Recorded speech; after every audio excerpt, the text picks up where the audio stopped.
should be about a ghost or ghosts, and it should be pretty disturbing.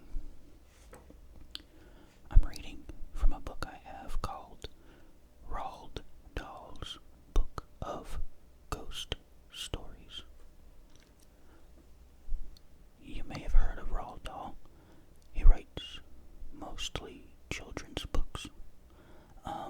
He's written a ton of classics that have been made into movies, like Matilda, the BFG, Charlie and the Chocolate Factory. And he has a ton of other children's books, as well as stories he's written that are not for children. About a year or so ago, maybe 2 years ago, I decided that I wanted to get a bunch of Roald Dahl's books because I realized that while I read Charlie and the Chocolate Factory as a kid, I remember having to read it in school. I've never read anything else that he's written, but I've seen about every movie made from his stories. So I did some research and I bought a bunch of books. I bought a collection of children's books. I'm pretty sure it's not all of his books, but it was like a set, like a box set of children's books. I haven't read them yet, but I will. I, a 30-year-old man with no children, will read those children's books and enjoy them. I also bought a collection of books that are, each book is a collection of short stories written by Roald Dahl, and each book has its own theme. So one book is called Lust, one is called Madness, one is called War. There's 8 of them, I believe. I don't know what they're all called. Those are the 3 I remember. But aside from those 2 collections, I bought one other book. This book. But what I didn't realize, and I'm not mad about, I think it's fine, but what I didn't realize is these stories were not written by Roald Dahl. He wrote an introduction for this book and then just put stories he had collected from other authors. And in his introduction, he explained why. He says years ago, he had an idea for a TV show about ghost stories. So he reached out to a producer that he knew and pitched his idea, and the producer liked it, and they talked to some other people, and they got the idea going, and Roald Dahl's job was to collect 24 good ghost stories and write the screenplays for them. And the idea of the show was that they had an actor signed on, or I don't know who he was to have his name in the introduction, but they had a guy who agreed to do like an opening introduction for each episode. And then they would film each story as its own little episode. So think sort of like the Goosebumps show, but not for kids. And I guess with some actually eerie and spooky stories. He said in his intro that he probably read somewhere around 750 stories and only found about 30 actual good ones, and that the rest were very bad, and he was shocked by that. But he said that in this book that he also has tried writing some himself, but just can't quite figured out, doesn't have the secret, and that since he did all that work for that show in 1958, up until whenever he put this book together, he continued reading new ghost stories that got published, and none of them were any good either. So, at least according to Roald Dahl, the story I'm about to read you should be one of the best ghost stories ever written. This book only has like 10 in it, so, I mean, this should be the 10 best ghost stories ever. Also, if you're curious, his intro said that the show wound up going nowhere, that they got everything ready, they got the pilot episode shot, and then they sent it to Hollywood to try to get the show picked up. But the short story that was chosen for the pilot was about a Catholic priest finding out through a confessional that a man was going to be hanged for a murder he did not commit, because the actual murderer confessed to the priest that he did it, but the priest couldn't divulge that information because of the Catholic faith, and that priests can't tell what they hear in confessional. So the wrong man wound up being hanged because the priest didn't help him. So then his ghost haunted the priest. But Roald Dahl says that the people in Hollywood that watched the pilot hated it, and refused to put something like that on TV in America, stating that there are way too many Catholics in America and that the backlash would be crazy. And so, I guess they just completely scrapped the show rather than just scrapping that one story. So, the show never happened. But anyway, I'm now going to read the first story in this book that he collected. I don't know much about it. Unlike my other book that I've been reading from, this one doesn't have a bunch of information before each one. Just has the title, name of the author, and then we start going. And so this particular story is called W.S. I don't know if those are initials, it's just W.S.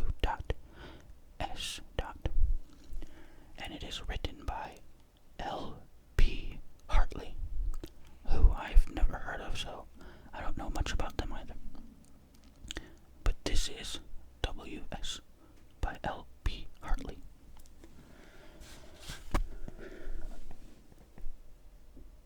The first postcard came from Forfar. I thought you might like a picture of Forfar. It began. You have always been so interested in Scotland, and that is one reason why I am interested in you. I have enjoyed all your books, but do you really get to grips with people? I doubt it. Try to think of this as a handshake from your devoted admirer, W.S. Like other novelists, Walter Strader was used to getting communications from strangers. Generally they were friendly, but sometimes they were critical. In either case, he always answered them, for he was conscientious. But answering them took up the time and energy he needed for his writing, so that he was rather relieved that W.S. had given no address. The photograph of Forfar was uninteresting, and he tore it up. His anonymous correspondent's criticism, however, lingered in his mind. Did he really fail to come to grips with his characters? Perhaps he did. He was aware that in most cases they were either projections of his own personality, or, in different forms, the antithesis of it. The me and the not me. Perhaps W.S. had spotted this, not for the first time, Walter made a vow to be more objective. About 10 days later arrived another postcard, this time from Berwick-on-Tweed. "What do you think of Berwick-on-Tweed?" it said. "Like you, it's on the border. I hope this doesn't sound rude. I don't mean that you are a borderline case. You know how much I admire your stories. Some people call them otherworldly. I think you should plump for one world or the other." Another warm handshake from W.S. Walter Streeter pondered over this and began to wonder about the sender. Was his correspondent a man or a woman? It looked like a man's handwriting, commercial, unself-conscious, and the criticism was like a man's. On the other hand, it was like a woman to probe, to want to make him feel at the same time flattered and unsure of himself. He felt the faint stirrings of curiosity, but soon dismissed them. He was not a man to experiment with acquaintances. Still, it was odd to think of this unknown person speculating about him, sizing him up. Otherworldly indeed. He reread the last 2 chapters he had written. Perhaps they didn't have their feet firm on the ground. Perhaps he was too ready to escape, as other novelists were nowadays, into an ambiguous world, a world where the conscious mind did not have things too much its own way. But did that matter? He threw the picture of Berwick-on-Tweed into his November fire and tried to write, but the words came haltingly, as though contending with an extra strong barrier of self-criticism. And as the days passed, he became uncomfortably aware of self-division, as though someone had taken hold of his personality and was pulling it apart. His work was no longer homogeneous. There were 2 strains in it, unreconciled and opposing, and it went much slower as he tried to resolve the discord. Never mind, he thought. Perhaps I was getting into a groove. These difficulties may be growing pains.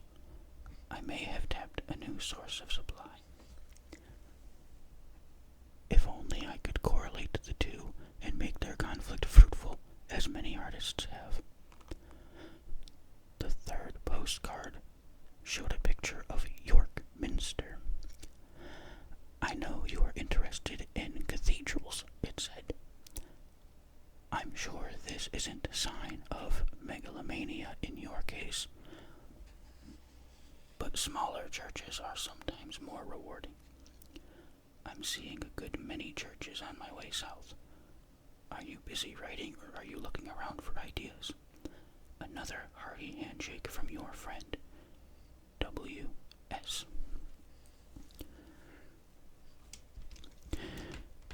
It was true that Walter Streeter was interested in cathedrals.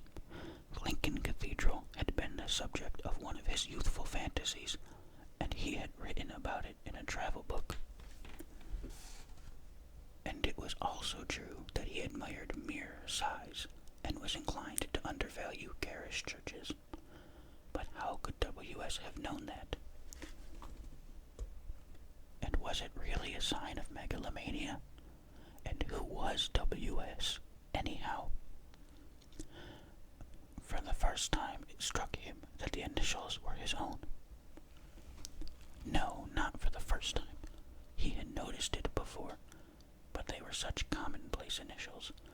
They were Gilbert's, they were Malm's, they were Shakespeare's, a common possession. Anyone might have them. Yet now it seemed to him an odd coincidence, and the idea came into his mind. Suppose I have been writing postcards to myself.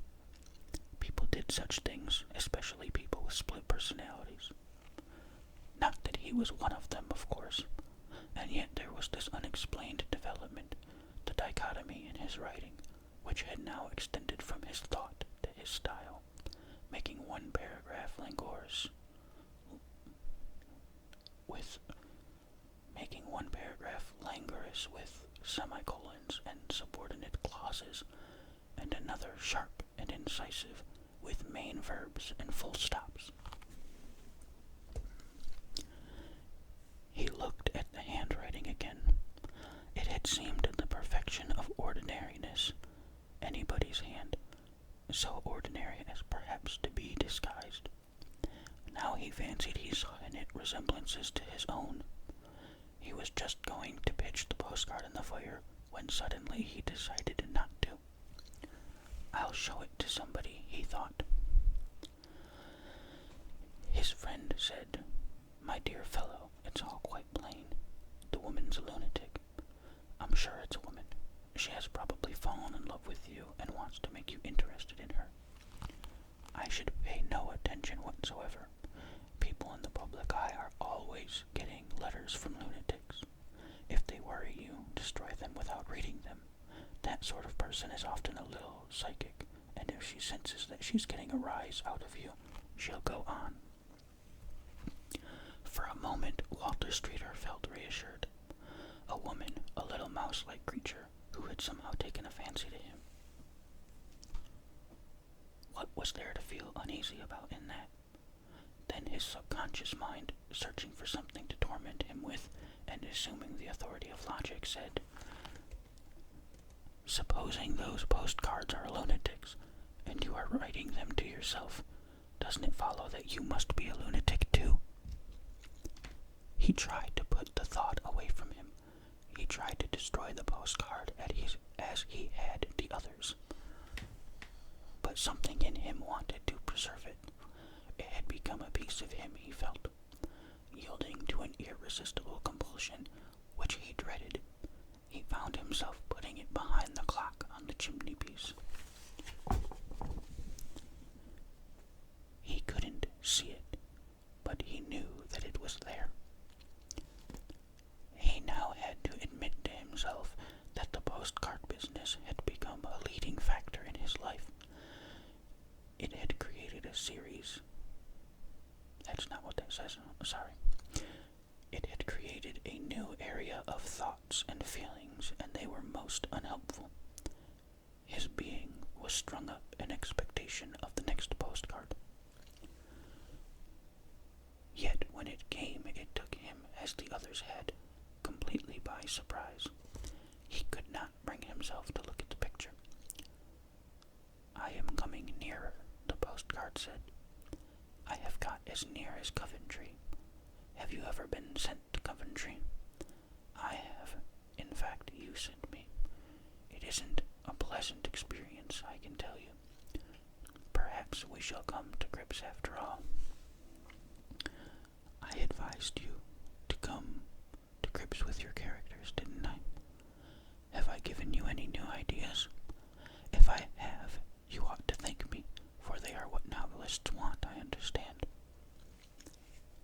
I have been rereading your novels, living in them, I might say. Je vous serre la main. As always, W.S.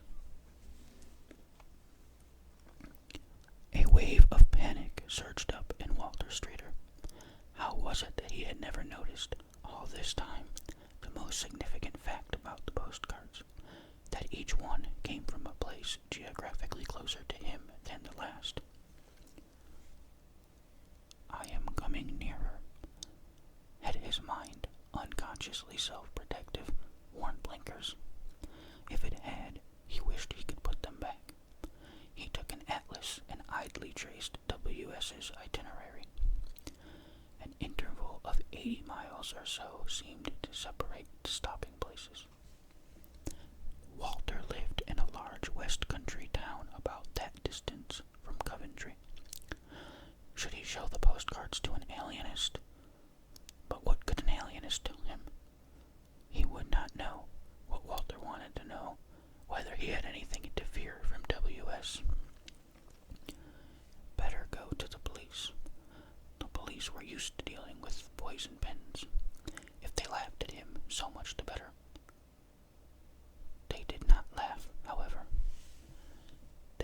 they thought the postcards were a hoax and that W.S. would never show up in the flesh.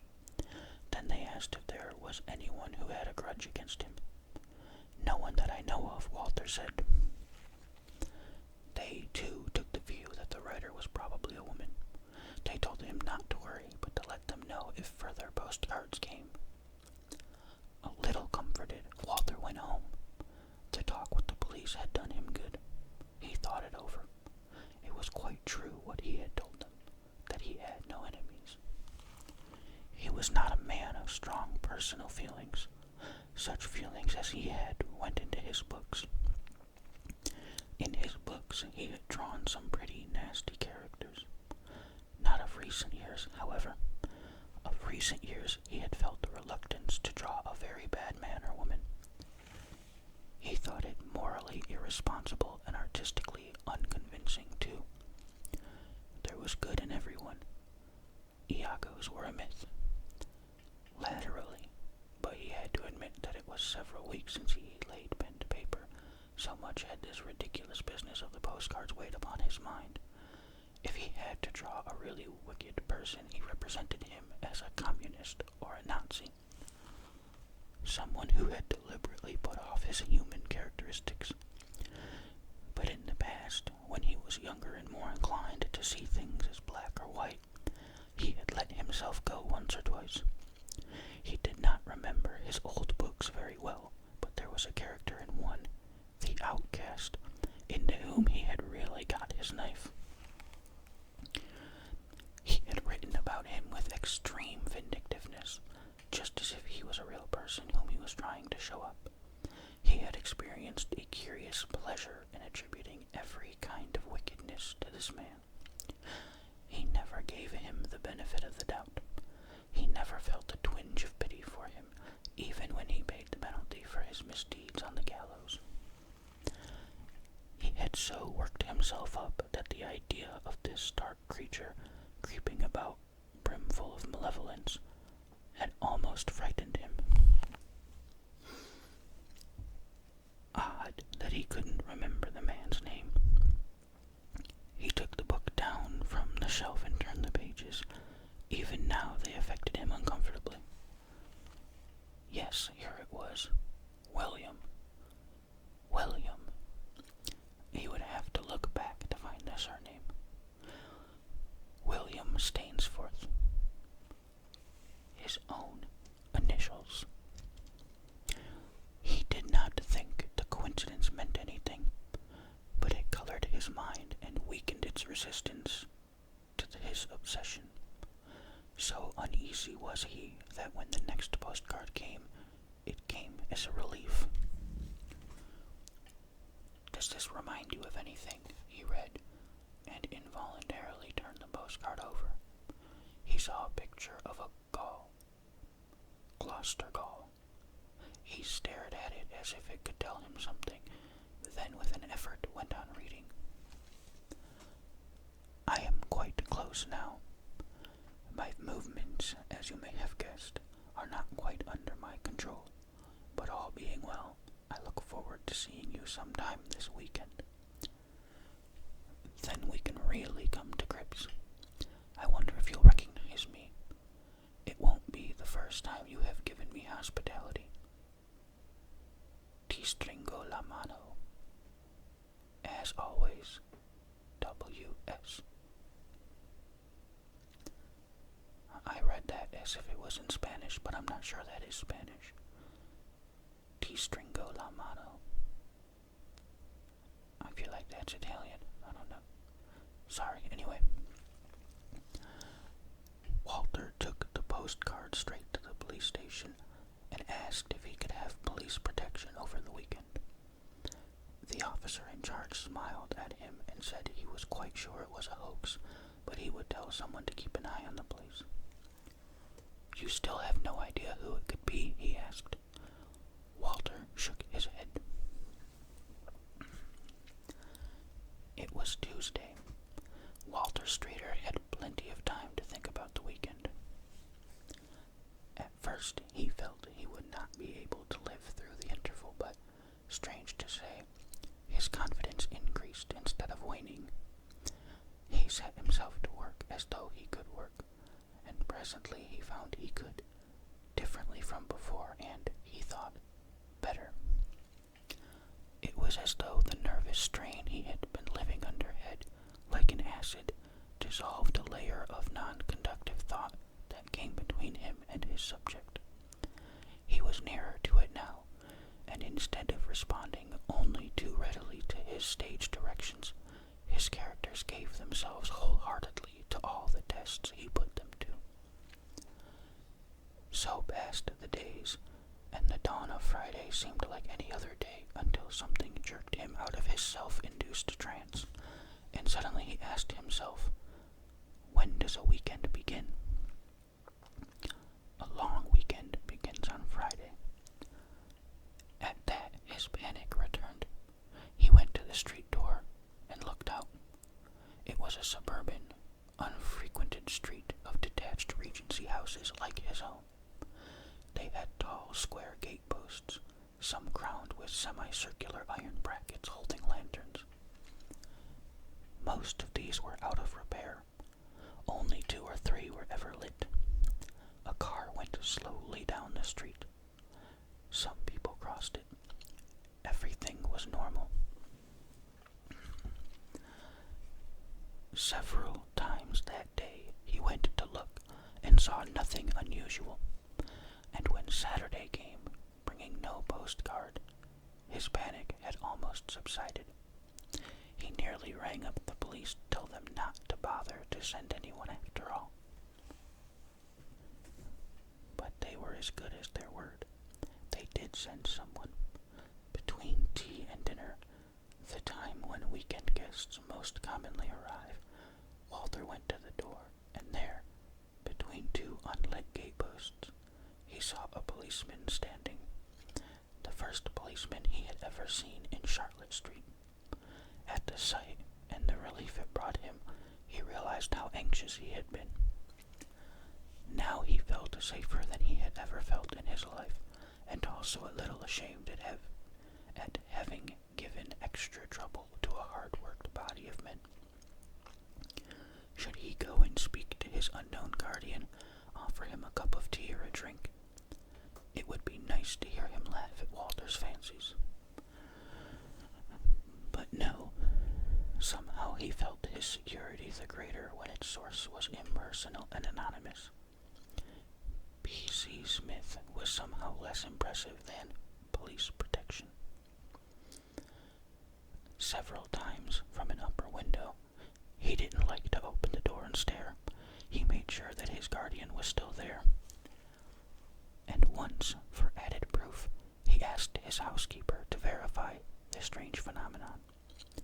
Disappointingly, she came back saying she had seen no policeman, but she was not very good at seeing things, and when Walter went a few minutes later, he saw him plain enough. The man must walk about, of course. Perhaps he had been taking a stroll when Mrs. Kendall looked.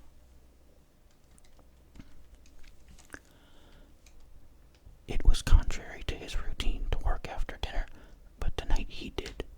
He felt so much in the vein. Indeed, a sort of exaltation possessed him. The words ran off his pen. It would be foolish to check the creative impulse for the sake of a little extra sleep. On. They were right who said the small hours were the time to work. When his housekeeper came in to say good night, he scarcely raised his eyes. In the warm, snug little room, the silence purred around him like a kettle. He did not even hear the doorbell till it had been ringing for some time. A visitor at this hour.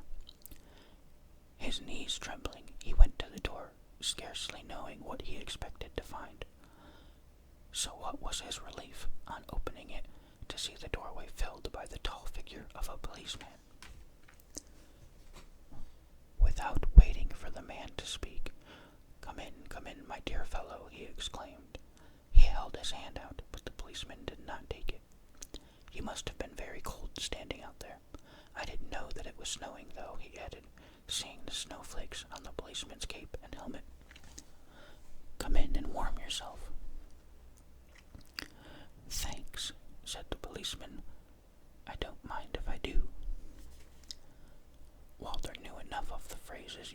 men of the policeman's stamp not to mistake this for a grudging acceptance. This way, he prattled on. I was writing in my study. By Jove, it is cold. I'll turn the gas on more. Now won't you take your traps off and make yourself at home? I can't stay long, the policeman said. I've got a job to do, as you know. Oh, yes, said Walter. Such a silly job. A sinecure. He stopped, wondering if the policeman would know what a sinecure was. I suppose you know what it's about, the postcards. The policeman nodded. But nothing can happen to me as long as you are here, said Walter. I shall be as safe as houses. Stay as long as you can and have a drink. I never drink on duty, said the policeman. Still in his cape and helmet, he looked round. So this is where you work, he said. Yes, I was writing when you rang. Some poor devil's for it, I expect, the policeman said. Oh, why? Walter was hurt by his unfriendly tone, and noticed how hard his gooseberry eyes were. I'll tell you in a minute, said the policeman, and then the telephone bell rang. Walter excused himself and hurried from the room.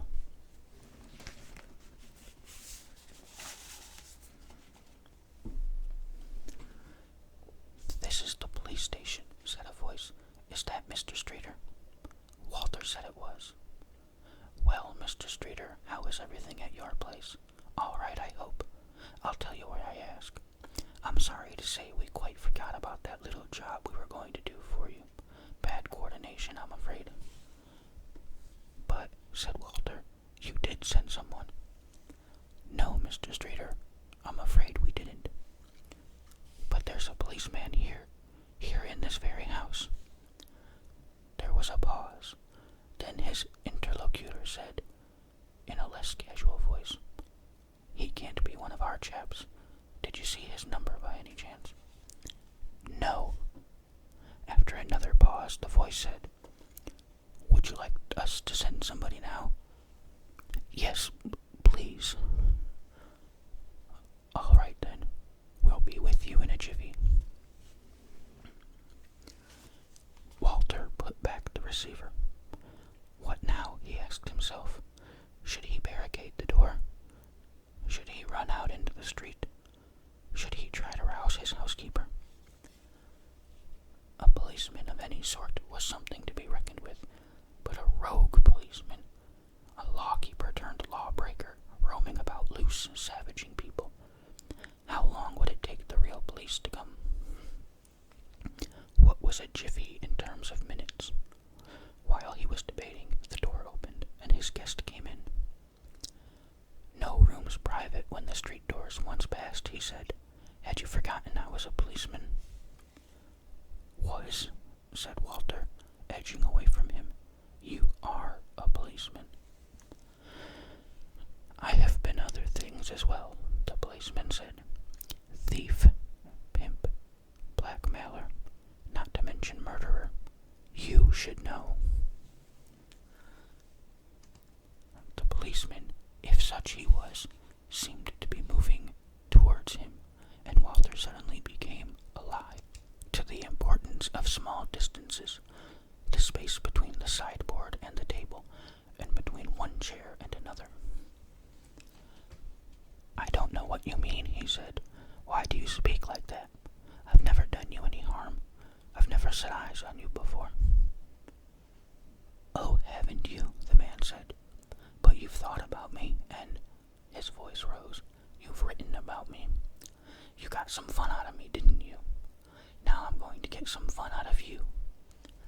You made me just as nasty as you could. Wasn't that doing me harm? You didn't think what it would feel like to be me, did you? You didn't put yourself in my place, did you? You hadn't any pity for me, had you? Well, I'm not going to have any pity for you. But I tell you, cried Walter, clutching the table's edge, I don't know you. And now you say you don't know me. You did all that to me and then forgot me. His voice became a whine, charged with self-pity. You forgot William Stainsforth. William Stainsforth. Yes, I was your scapegoat, wasn't I? You unloaded all your self-dislike on me. You felt pretty good while you were writing about me. Now, as one WS to another, what shall I do if I behave in character? I don't know, muttered Walter. You don't know, Stainsforth sneered. You ought to know. You fathered me. What would William Stainsforth do if he met his old dad in a quiet place, his kind old dad who made him swing? Walter could only stare at him. You know what he'd do as well as I, said Stainsforth. Then his face changed and he said abruptly, No, you don't, because you never really understood me. I'm not so black as you painted me. He paused, and a flame of hope flickered in Walter's breast. You never gave me a chance, did you? Well, I'm going to give you one. That shows you never understood me, doesn't it? Walter nodded. And there's another thing you have forgotten. What is that? I was a kid once, the ex-policeman said. Walter said nothing. You admit that, said William Stainsforth grimly. Well, if you can tell me of one virtue you ever credited me with, just one kind thought, just one redeeming feature. Yes, said Walter, trembling. Well, then I'll let you off. And if I can't, whispered Walter. Well then, that's just too bad. We'll have to come to grips, and you know what that means. You took off one of my arms, but I've still got the other. Stainsforth of the Iron Arm, you called me. Walter began to pant. I'll give you 2 minutes to remember, Stainsforth said. They both looked at the clock. At first, the stealthy movement of the hand paralyzed Walter's thought. He stared at William Stainsforth's face, his cruel, crafty face, which seemed to be always in shadow, as if it was something the light could not touch. Desperately, he searched his memory for the one fact that would save him, but his memory, clenched like a fist, would give up nothing. I must invent something, he thought, and suddenly his mind relaxed, and he saw, printed on it like a photograph, the last page of the book. Then, with the speed and magic of a dream, each page appeared before him in perfect clarity until the first was reached, and he realized with overwhelming force that what he looked for was not there. In all that evil there was not one hint of good. And he felt, compulsively and with a kind of exultation, that unless he testified to this, the cause of goodness everywhere would be betrayed. There's nothing to be said for you, he shouted. Of all your dirty tricks, this is the dirtiest. You want me to whitewash you, do you? Why, the very snowflakes on you are turning black. How dare you ask me for a character? I've given you one already. God forbid that I should ever say a good word for you. I'd rather die. Stainsforth's one arm shot out. Then die, he said. The police found Walter Streeter slumped across the dining table. His body was still warm, but he was dead. It was easy to tell how he died, for not only had his mauled, limp hand been shaken, but his throat too. He had been strangled. Of his assailant there was no trace, and how he came to have snowflakes on him remained a mystery, for no snow was reported from any district on the day he died.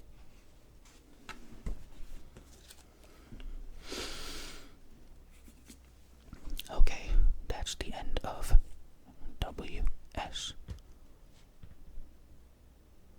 by L.P. Hartley.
sound like he had a history of writing ghost stories, but I guess technically that story we just read wasn't a ghost story. It seemed to be about a character that an author had written, and then at the end it seemed like the author was the character. So, I don't really know, but I technically don't think there was a ghost involved, unless he was killed by his own ghost.